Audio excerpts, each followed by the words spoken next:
Hello दोस्तों, स्वागत है आप सभी का टू द पॉइंट के एनवायरनमेंट एंड इकोलॉजी के सेशंस में। आज का हमारा पहला चैप्टर हम इकोलॉजी के बारे में पढ़ेंगे। देखिए, पूरे जो सेशंस होंगे वो हम जानने की कोशिश करेंगे कि एनवायरनमेंट से रिलेटेड जो कोई भी मेजर इश्यूज है, जो कोई भी मेजर टर्म्स है जिनके बारे में आपको जानना है, आपका फाउंडेशन इस एनवायरनमेंट और इकोलॉजी के सब्जेक्ट में किस तरीके से होना चाहिए, और आपको एक पर्सपेक्टिव मिलेगा कि एनवायरमेंटल साइंसेस जो एक सब्जेक्ट है, बहुत ही इंपॉर्टेंट जो सब्जेक्ट है, प्रीलिम्स हो या फिर मेंस का, उसे पढ़ना किस तरीके से चाहिए। और कोई भी इंपॉर्टेंट जो टर्म्स हैं, बायोडाइवर्सिटी हो, एग्रीकल्चर रिलेटेड हो या फिर क्लाइमेट चेंज, सभी ग्लोबल वार्मिंग, इन सभी के बारे में जो है हम इन सभी सेशंस में पढ़ेंगे। तो आइए आज का पहला चैप्टर इकोलॉजी के बारे में पढ़ते हैं और चंद इंपॉर्टेंट टर्म्स जिनके बारे में हमें जानना है उन सभी के बारे में पढ़ते हैं। आइए शुरू करते हैं। The term ecology is derived from two Latin words. तो इकोलॉजी का जो ओरिजिनेशन है वो लैटिन से है। तो दो टर्म्स या फिर दो वर्ड्स को जो है मिलाकर हमें इकोलॉजी मिलती है। सबसे पहला ओइकोस और दूसरा जो है लोगोस। ओइकोस का माना मीनिंग होम और प्लेस टू लिव। अगर डायरेक्टली अगर मैं कह सकूं तो हमारा घर या फिर जो हमारे सराउंडिंग्स वगैरह जहाँ कहीं पर भी हम जीते हैं उसे ओइकोस कहते हैं। और लोगोस का माना स्टडी यानी कि पढ़ाई, किसी स्पेसिफिक शय के बारे में पढ़ना। तो लिटरली इकोलॉजी का मीनिंग है study of the home of nature. देखिए, घर का माना बहुत ही एक बेसिक हो जाएगा चार दीवारों के अंदर, लेकिन इकोलॉजी एक ब्रॉडर टर्म है, यानी कि जिस नेचर में हम रहते हैं, क्योंकि नेचर एक ब्रॉडर टर्म है। अलग अलग कंट्रीज, अलग अलग रीजन्स, अलग अलग कॉन्टिनेंट्स और अलग अलग जगहों पर जो है ये नेचर अपने खूबसूरत से अंदाज से हम इंसानों को जो है वो आश्चर्यचकित करती रहती है। तो इस नेचर को पढ़ना, study of this very nature which is our home is ecology. देखिए, याद रखिएगा कि हर टर्म का मीनिंग अलग है। इकोलॉजी का अलग है, एनवायरनमेंट का अलग है। हम आगे के स्लाइड्स में उन सभी के बारे में डिटेल में पढ़ेंगे। तो याद रखिएगा कि इकोलॉजी का टर्म जो मतलब है इकोलॉजी के टर्म का, वो है study of home of nature. Ecology is defined as a scientific study. देखिए, साइंटिफिक स्टडी ऐसा नहीं कि बस रैंडमली घूमने जा रहे हैं और नेचर की तारीफ वगैरह कर रहे हैं, ऐसा नहीं। साइंटिफिकली हम जो है उसे पढ़ने की कोशिश कर रहे हैं, रिसर्च वगैरह करने की कोशिश कर रहे हैं कि इस रीज़न का या फिर इस रिजल्ट का रीज़न क्या है, वजह क्या है, इस तरीके के फिनोमेना क्यों है, क्लाइमेट वगैरह ऐसा क्यों है, एनवायरमेंट ऐसा क्यों होता है। तो वो स्टडी को जो है हम इकोलॉजी कहते हैं। तो एक साइंटिफिक स्टडी है of relationship of living organism with each other and with their environment. Living organism कोई भी हो सकता है, सिर्फ इंसान लिविंग ऑर्गेनिज्म नहीं है। हमें हमारे आंखों को ना दिखने वाले भी ऐसे कई बैक्टीरियस माइक्रो ऑर्गेनिज्म हैं जो कि लिविंग ऑर्गेनिज्म की कैटेगरी में ही आते हैं। तो ये सभी लिविंग ऑर्गेनिज्म जिनमें जान है वो एक दूसरे के साथ किस तरीके से इंटरैक्ट कर रहे हैं, और ये सभी जो है मिलकर अपने एनवायरनमेंट के साथ किस तरीके से इंटरैक्ट कर रहे हैं, उसे साइंटिफिक तरीके से पढ़ना, इसी को इकोलॉजी कहते हैं। It deals with the ways in which organisms are molded by their environment, how they make use of environmental resources including energy flow and mineral recycling। environmental या फिर environment शब्द जो है हम आगे के स्लाइड में इन डिटेल पढ़ेंगे। ये कह दूं कि आपका सराउंडिंग जो कुछ भी है उसे environment कहते हैं। तो आप अपने environment से किस तरीके से उसका इस्तेमाल कर रहे हैं, आप environment में जो कोई भी रिसोर्स हैं आपने आपके एनर्जी के लिए, क्योंकि जिंदा रहने के लिए हर ऑर्गेनिज्म के लिए चाहिए कि एनर्जी बहुत जरूरी है, तो वो एनर्जी आप किस तरीके से ग्रैब कर रहे हैं, उस एनर्जी का फ्लो किस तरीके से हो रहा है, आपके मिनरल्स के साइक्लिंग किस तरीके से हो रहे हैं, पूरा ये प्रोसेस किस तरीके से चल रहा है, इस स्टडी को जो है हम इकोलॉजी कहेंगे। याद रखिएगा कि हर टर्म का मीनिंग अलग है। तो इकोलॉजी का माना जो है साइंटिफिक स्टडी है, relationship of living organism with each other and with their environment.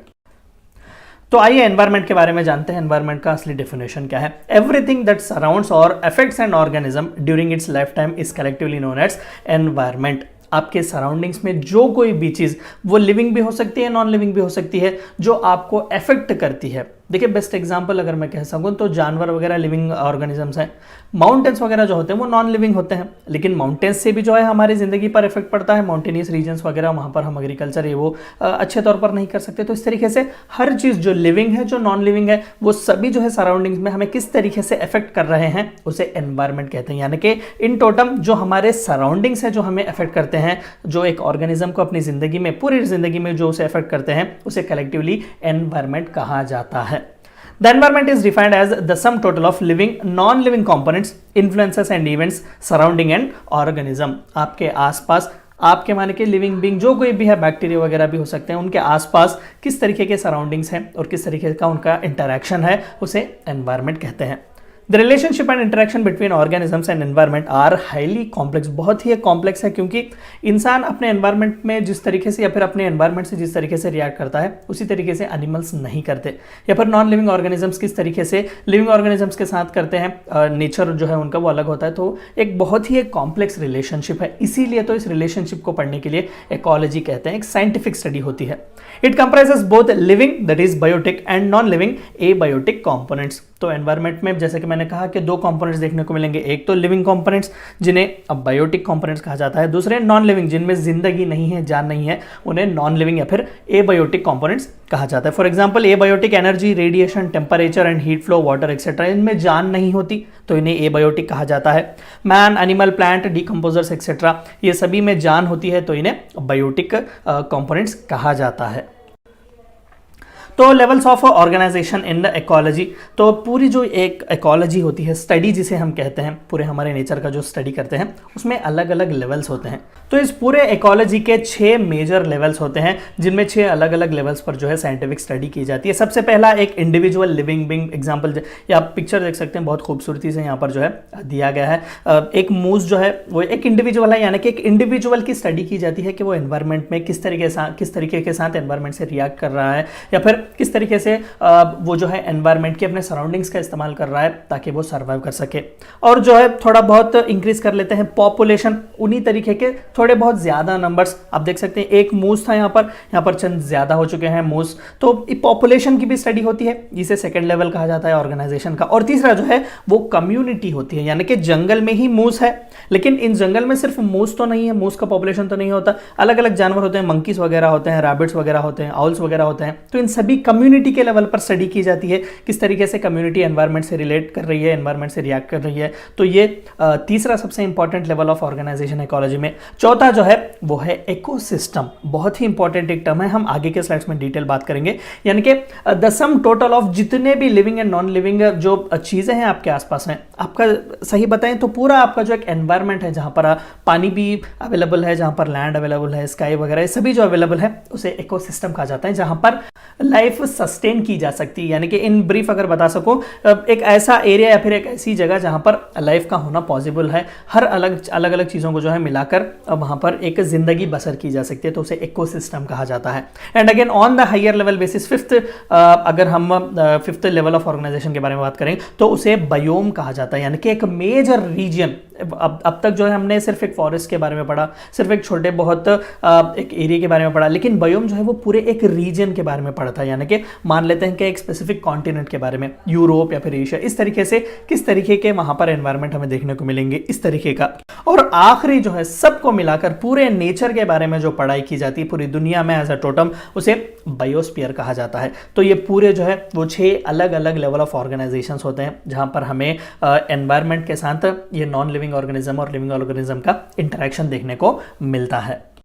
तो आइए इकोसिस्टम का डेफिनेशन जानने की कोशिश करते हैं। Ecosystem is defined as a structural and functional unit of a biosphere consisting of a community of living beings and the physical environment both interacting and exchanging materials between them.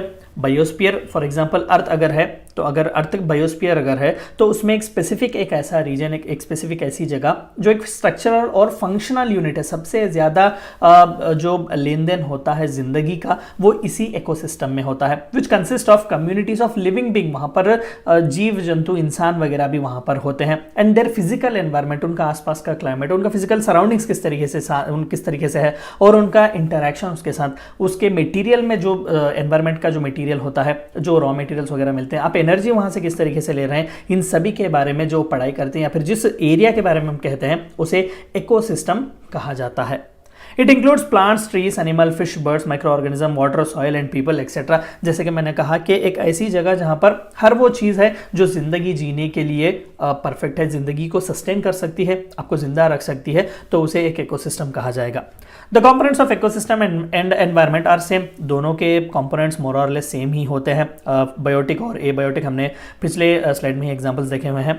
Further the biotic components can be classified as autotroph and heterotrophs. हमने energy के बारे में भी देखा, था। हम आगे के स्लाइड्स में एनर्जी फ्लो के बारे में भी देखेंगे।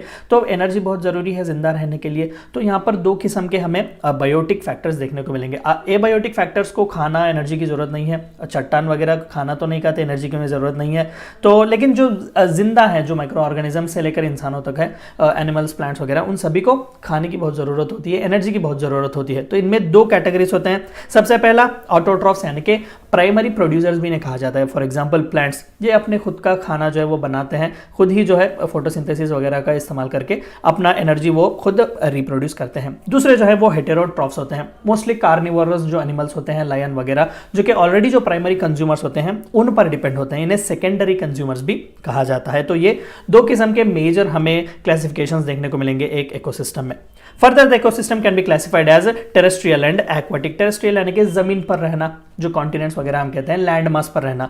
एक्वाटिक यानी कि ओशन या फिर रिवर्स, लेक्स वगैरह, वहां पर भी जो जिंदगी जो है वो चल रही है, मछलियां, क्रोकोडाइल्स वगैरह, जो कोई भी एक्वाटिक एनिमल्स हैं उन सभी की भी जो लाइफ चल रही है वहां पर भी साइंटिफिक स्टडी किया जाता है। तो टेरेस्ट्रियल और एक्वाटिक ये दोनों जो है अलग अलग इकोसिस्टम्स होते हैं। हम इन सभी के बारे में इन डिटेल आगे के चैप्टर्स में पढ़ेंगे।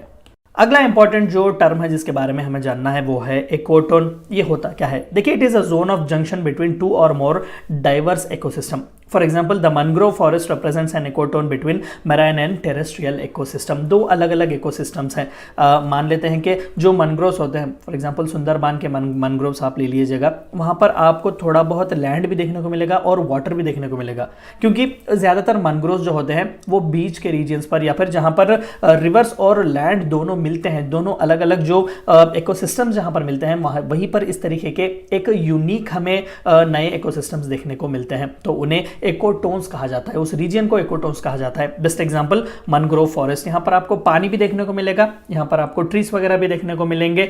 दरअसल ये कन्फ्लुएंस है दो अलग अलग इकोसिस्टम्स का। यहाँ पर जिंदगी भी जो है वो थोड़ी बहुत अलग होती है। हमें कई अलग अलग तरीके के ऐसे ऑर्गेनिजम्स यहाँ पर लिविंग बींग्स देखने को भी मिलते हैं जो सिर्फ मैंग्रोव में ही सर्वाइव करते हैं, दूसरी जगह नहीं। तो ये एक बहुत ही एक यूनिक फिनोमेना है हमारे एनवायरनमेंट का। A well-developed ecotons contain some organisms which are entirely different from that of adjoining communities. जाहिर सी बात है, जो टेरेस्ट्रियल हैं वो टेरेस्ट्रियल ही होंगे, जो एक्वेटिक है वो एक्वेटिक है, वो फ्लिप नहीं कर सकते। लेकिन जब इकोटोन की बात करते हैं तो फॉर एग्जांपल क्रोकोडाइल आप ले लीजिएगा, वो लैंड पर भी रह सकता है और वो जो है वो वाटर पर भी रह सकता है। तो इस तरीके से इकोटोन के जो एनिमल्स होते हैं उनका अपना ही एक अलग अंदाज होता है जिंदगी जीने का। एंटायरली वो जो है डिफरेंट होते हैं एडजॉइनिंग कम्युनिटीज से। अनीच सबसे इंपॉर्टेंट टर्म क्या है? दरअसल नीच कहते किसे हैं? देखिए, a niche is a unique functional role और place of a species in an ecosystem. It is basically a description of all biological, physical and chemical factors that a species needs to survive, stay healthy and reproduce.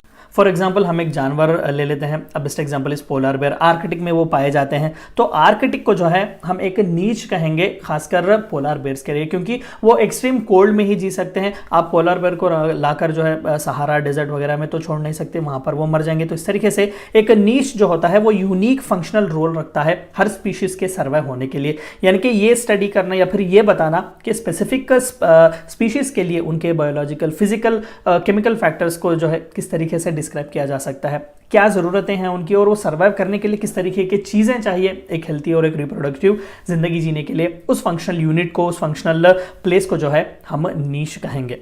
A niche is unique for a species, which means no two species have extinct identical niches. तो जाहिर सी बात है कि जो polar bear के लिए नीच होता है वो कैमल के लिए, कैमल्स के लिए वगैरह नहीं हो सकता। अलग अलग इस तरीके से टाइगर्स होते हैं, लायंस होते हैं, तो अलग अलग कम्युनिटी के लिए जो है अलग अलग नीच होते हैं, अलग अलग इस तरीके के जो है सेट ऑफ रिक्वायरमेंट्स होते हैं, या फिर उनकी जगह वगैरह जो है वो सेपरेट होती है जहाँ पर वो अच्छी खासी हेल्थी लाइफ और रिप्रोडक्टिव लाइफ जो है जी सकते हैं।